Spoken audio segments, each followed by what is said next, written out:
Hi everyone, welcome to our Thursday Live. I will take a little second here so that Instagram gets a chance to tell you all that I'm here.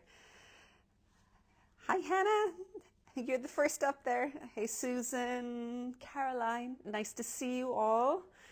So I'm a little bit curious. I know that over here we've been having kind of bright weather. It's a little cold at night, but sunny in the day. But I know that a few parts of the US are being hit with a huge snowstorm. I hope, fingers crossed, that everyone has their electricity still, and that even if you are in snow, you're at least somewhere where you've got heating, electricity, and some knitting, because then it's a nice excuse to snuggle down. But I hope you're all safe wherever you happen to be this morning. So I'll just say hi everyone. Hi Linda, Priscilla, Liz. Oh, nice to see you all. We've got some rain in San Diego. Yeah, you're probably a little bit away from where the snowstorm is. Crafty Kathy, you've got rainy and cold in Connecticut. Oh my God, Monica, you had 18 inches of snow yesterday. That is terrifying. Liz, you spotted me on the radio earlier. I'm glad you enjoyed it. I never mind doing interviews, but I hate waiting for them. I'm sitting on the phone waiting for the interviewer to call me, and I find myself getting really jittery. And then when I'm on, I'm fine. It's just the anticipation is awful. Hi, Joke from the Netherlands. Nice to see you. It was supposed to go up to 19 degrees Fahrenheit in Washington, D.C. today. Oh, that's incredible. Particularly seeing as you're in the same coast that there's a snowstorm hitting. That's kind of a little bit mad. And Becky is sunny in Florida. Freezing rain and snow in Toronto for Elsa Louise. I've only experienced freezing rain once here, and it is terrifying, particularly if you're driving. Irish motorists are not used to freezing rain, and it was like there was instant accidents everywhere. Not good. All right, make sure I haven't missed anybody here. We've got some ice storms in Michigan, so definitely a good day to knit. Molly, you were asking what radio I was on. I was 103 North Cork, C103. I was talking about the Galway project. We had put out a press release in relation to the Galway project, the Galway Blanket Club, and of course by the time it went out it had actually sold out for the second time. You're knitting the Curdock. Oh, I hope you enjoy it. That's one of my favorites. I really like it. I'm looking forward to, for the Celtic Knits Club this year, doing something heavily cabled garmenty wise as well. I'm really feeling the cables right now. I just kind of want to dig myself into some cables. And somebody here has got unusual summer weather in Virginia. Oh my God, snowy Finland. We've got some snow in New Hampshire. It's like an international weather forecast. But yes, so I had, because we sent out a press release to talk about the Galway Blanket project, there was a newspaper article and also the radio interview today. Judy, you've got it windy and cold, but the snow has stopped in East Ontario. Excellent. And Caroline, you're sitting here knitting your oolach. Oh, I like the oolach. That's a good one to knit. It's a very nice one to wear as well. And actually my current knitting and designing is kind of somewhat of a throwback. It's kind of taking things that I kept going, oh, I loved that. Maybe it's a design, a shape or a style. I want to go back to it. And I'm now kind of sitting down going, that's right, I always wanted to work on that. So I'm actually currently working on my spring knit-along cardigan. It's in US Sport, and I'm using the Hatter's Teal Party colour. And it's top down, and it's going to be, it's a circular yoke, but with little bits of lace. So I'm trying to get it to work exactly right now, because I've got it where the first repeat's done, and I've done the next set of increases. So now I have to make sure that the next set works well with the one above it. So that's kind of where I'm at right now. I want to give you all a huge thank you for supporting the Galway Blanket Project. As you all know, it went out live last Friday at 8 o'clock. And by the time I woke up the next morning, it had sold out. It was 10 hours. It took the first batch to sell out. And I had thought that we were overestimating how much we got. So I I was beyond excited. I'm really, really grateful. It actually means that we're able to make a very substantial donation to Jigsaw, as will Donegal Yarns. We put it up on Monday. I got in contact with Donegal Yarns and they were able to shuffle a little bit around and add some extra on. So I put that up on Monday night. And that one I didn't promote quite as wildly. It just went out to anyone who had put down that they wanted to be notified. It went out to those people so that they could get a chance to actually get in. So I think most people who missed out first time round got a chance on the second run round, and that was just last night. That one sold out as well. So I think we're going to have a really good time with the project. I'm looking forward to getting it out. I had some questions in relation to the digital. It will be coming out later, but I kind of, because this was really in support of the Galway Wool Co-op and the charity aspect, I'm kind of leaving it ring fenced as it is right now. We will release the pattern and the full workshops and everything once the club is closed, but it will kind of be a different thing at that point. And I think it's quite important that when it was in conjunction with an actual, with several other people, that it stays as that unit, if that makes any sense. And we will hopefully get hold of a little bit of Galway and bring it in next autumn. But there is, again, a bit of a lead time, but we will get a little bit more in stock and maybe have a few bits that we can add to it as well. Just making sure I haven't missed any questions. Linda, you got in the second round. Good. Diane, you're excited about the Galway project. We are too. I was very excited. I am just finishing off the actual patterns now, kind of going through with the fine-tooth comb, because when it's designed by several people, the first part of the run through, past obviously the numbers being correct, is to make sure that all of the language and the terminology is harmonized so that it's got a nice clean way of doing it. Kathy, is there a way to donate if you missed the rounds? Absolutely. You can just go directly. It's the Jigsaw Youth charity. I've got it linked on my grid. You'll actually see the last, there was a post went up yesterday in relation to them. You can actually just make a donation directly to them, and I think they'd probably be really, really happy about that. Jean, you hope there'll be some restock. Yeah, it will be, but it will be next, it'll be in autumn, because I think there's enough interest that we'll probably get a small amount extra in, so that when the pattern is complete, we can also kind of have some of the yarn to go with it. But today, the exciting thing is, of course, the first clue of our Mystery Knit Along Campo Nights has come out. Diane, how big are the squares? Each of the squares is 10 inches by 10 inches. So the small one then, when it's going to be, it's a 3x4, so 30 inches by 40 inches for the lap blanket. The throw is 4x5, so 40x50. I like nice round numbers. It makes it much easier to make it modular as you go along. And the way you put the blankets together, or the squares, can be very much however you want to do it. So we'll have 12 different squares. You can either pick your favorites and repeat them dotted around, or possibly you might keep all the edging, the one, or that we'll kind of roll onto that when we get to the club in terms of how they all fit together. But yes, right now, Campo Nights, it's very exciting because the colours are just, the sample knitters or the test knitters, they've all been coming through, and I'm seeing a variety of different colours coming out in it, and they all look really, really good. So I think you're going to like whatever combination of colours you've put together. I suspect you should. If you like the colours, you like the way it's all fitting together.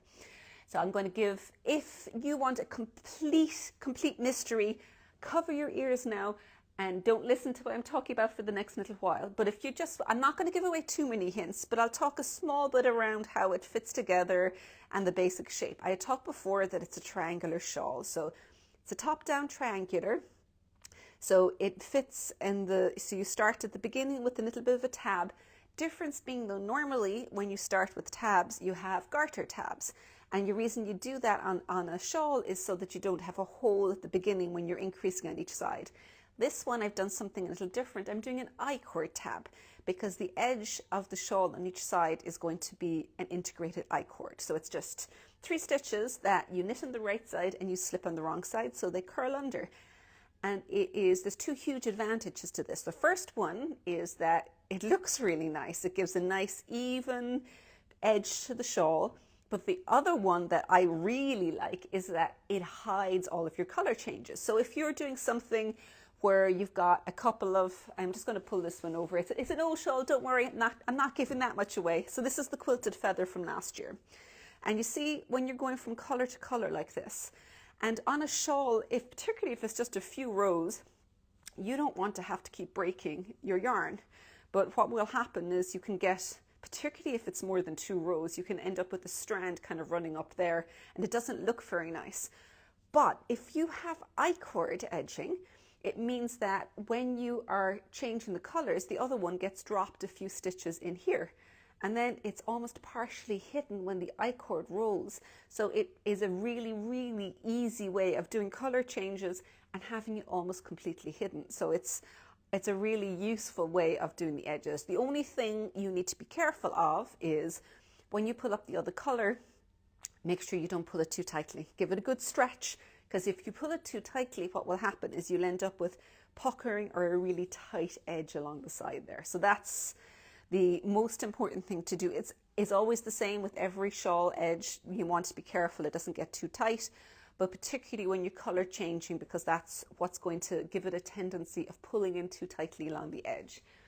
Now I had somebody ask there, I saw a question up, if you start with the light color, will it change the look a lot? It won't change it a huge amount. It's just like, if you think of it, you're starting, my tendency with shawls, I tend to go from dark to light. That tends to be the way I usually do it. But if you're happy to have the lighter, or if you prefer that lighter color and leave it up at the top, that's fine. So my suggestion, I've got a couple of the different color options here. So this is one of them. This is Storm, and this one is the Emerald Eve. So this would be my suggestion for the C1 to start up. Then this is C2, and this is your C3. So these two are going to be alternating kind of with this, and then you'll end up with the main, neither of those will be the main color as such, because you're going to end up eventually almost using equal amounts. Actually, I think it might end up using more of that.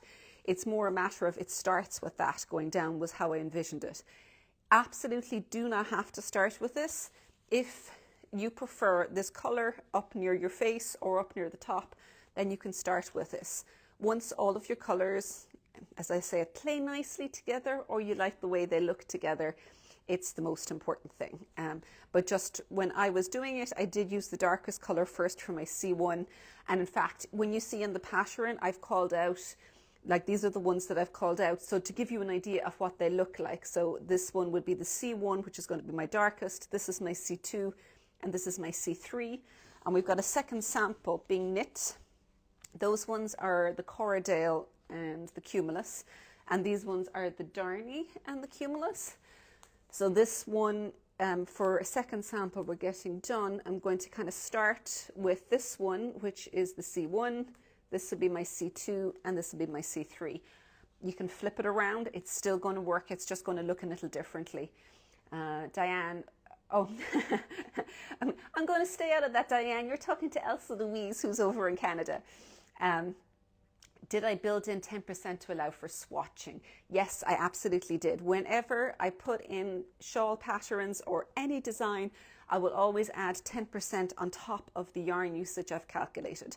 2 reasons. One is to allow a knittel to be able to swatch. And the second one is I've discovered that people's gauge, if your gauge varies, or even if your gauge is the same, but that there's even, I guess it is a small difference. You might have the right stitch gauge, but like the row gauge may be different. And you could, before you know it, actually have put in quite a bit extra in terms of the yarn usage. So for that reason, I will always put in an extra 10% for swatching.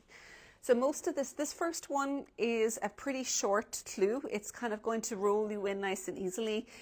Most of it's fairly plain. There's a few little garter stripes running through.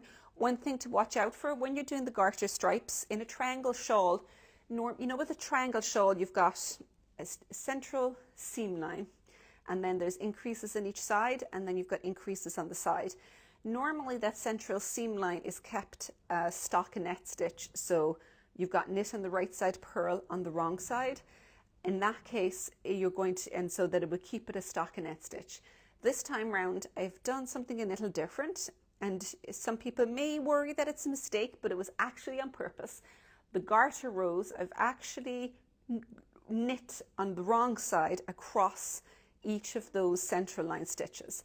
The first one may look a little strange to you, but after a while you'll start seeing it creates this really interesting undulating textured fabric pattern, like a slightly different pattern dip as you go through the central line. So the combination of the garter stitch with yarn overs on each side and the knit stitch down the central cable, kind of, you'll see it as you start knitting it. And it was when I started, as with a lot of things, they may start out as an accident and I go, oh, I better go change it. And then I did another one and like, actually, I kind of like the way they look. So it's a bit like with other things where something that if you do one of it, it looks like a mistake. If you repeat the same things over, it becomes a new pattern. The same thing when I'm picking up stitches around the armhole and actually doing wrap and turn and leaving the wraps in place. If you leave one wrap and turn, it's going to look out of place and wrong.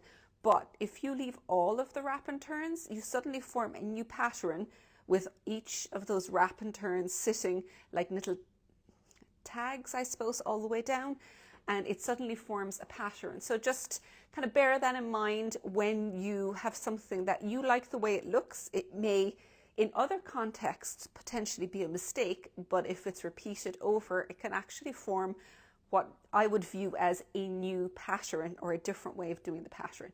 I saw a question pop up there as well in terms of, are the clues on Teachable site or Ravelry? Carol, if you got the pattern on, well, there's a couple of different places.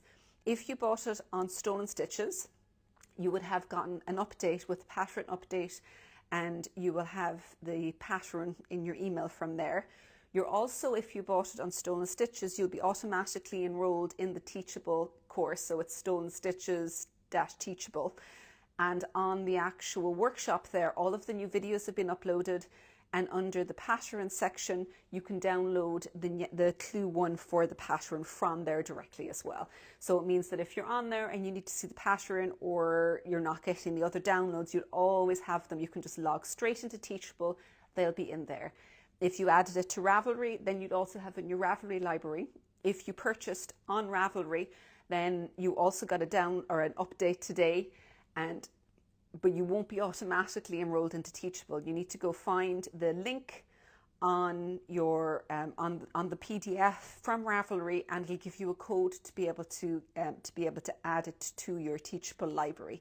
So as always, the videos are very useful if you want to see what I'm talking about, and I'm also shuffling the colors around and showing you what the I-cord looks like and how to, provisional cast on, picking up stitches, all that good stuff. So that's all within that. If you are getting it on Ravelry, make sure you do add the workshop before the knit along is over, because it's free right now and you get to keep it. Once you own the class, you keep owning it, but you will not be able to add that workshop for free after the knit along is over. So it means that you're basically getting two for the price of one. Normally it would be an entirely separate thing. So it does have a big advantage to kind of joining in for the mystery part of it. But yeah, I'm looking forward to seeing it in the darnie. It should be very interesting. Liz, you're loving it already.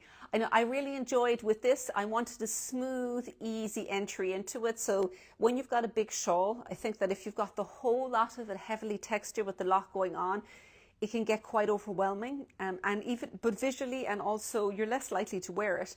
Whereas by starting with something a little bit simpler, getting to start with playing with the colors a bit, means that it has a really natural flow, one color into the next.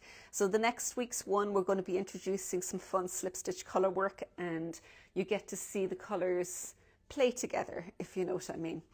You like you love the tutorials. Good. I enjoy doing the tutorials because I'm finding increasingly that I seem to be able to transmit my thoughts and the way, the fact that there's many different ways of thinking about things talking about it in video and explaining verbally is a lot easier than in writing, because writing can sometimes be misinterpreted, whereas like obviously verbally it can also be misinterpreted, but you can show a bit more nuance, I think, when you talk around a subject as well.